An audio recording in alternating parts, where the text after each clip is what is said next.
皆さん、バチ先がすり減ったバチって捨てたり直したりしてませんかね？あれ積極的に使えるんで、人によっては必須のバチです。特に、津軽民謡を弾く場合って、バチ先がある程度の硬さがあって、で、かつ、バチ先の角がシャープな状態だと叩いた時にカッとかチッっていう広域のアタック音がするので好ましい状態ですよね。で、一方で一定以上の量を弾くと角が削れて丸くなってきます。で、そうなるとアタック音がなくなってきて相対的に糸の音が大きくなります。まあ、こもった音なんていう風によく言われますね。で、津軽民謡だと迫力がなくなってしまって微妙なので、こうなってしまうと練習用に回してしまうんですけれども、洋楽などのアンサンブルにおいては、この丸みのある音が非常に大事になってきます。バンドやオケに合わせて弾いたことがある方は、経験あると思うんですけれども、全体で聞いてみると、三味線の音がなんかカチカチいってる。アタック音だけが聞こえてきて、肝心のフレーズが何を弾いてるかわからないみたいなことってよくあるんですよ。エンジニアからすると EQ で 3,4kHz あたりを下げたり、コンプでアタック 0ms のすごく速い、コンプで強くかけなきゃいけなくなったりして、余計に音をいじんなきゃいけないんですよね。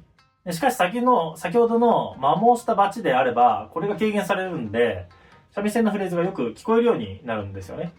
カチカチした音が小さくなった分、三味線の音量を上げられるんで、フレーズがよく聞こえると、いうことなんですよね。じゃあちょっと比較してみましょうか。じゃあまず、角がシャープなバチで弾いてみます。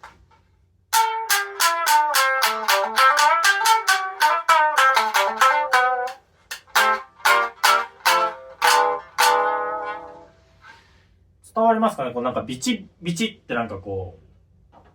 アタック音が、広域のアタック音がね、鳴ってるんですよね。で、次に、丸みのあるバチ、先が削れてしまって、とても津軽民謡の本番では使えないようなバチで弾いています。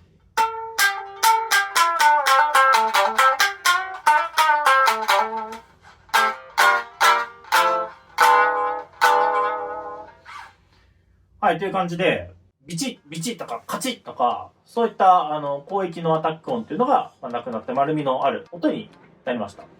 これだと結構フレーズを邪魔せず使えたりするんですよね。で、バンドマスター、音楽監督、あとは共演者など、共同制作者に角が立ったバチと先が削れて丸くなったバチ、どっちがいいか聞いてみてください。そうすると丸いバチの方が、音楽全体に、都合がいいということがわかると思います。僕自身もよくレコーディングとか、ライブとかでもどっちの方がいいですかなんて聞いて、もう十中八九丸いバチの方がいいって言われるので、皆さんもね、先が摩耗したバチ捨てたり、直したりしないで、洋楽やる人はこっちを使ってみてください。それでは。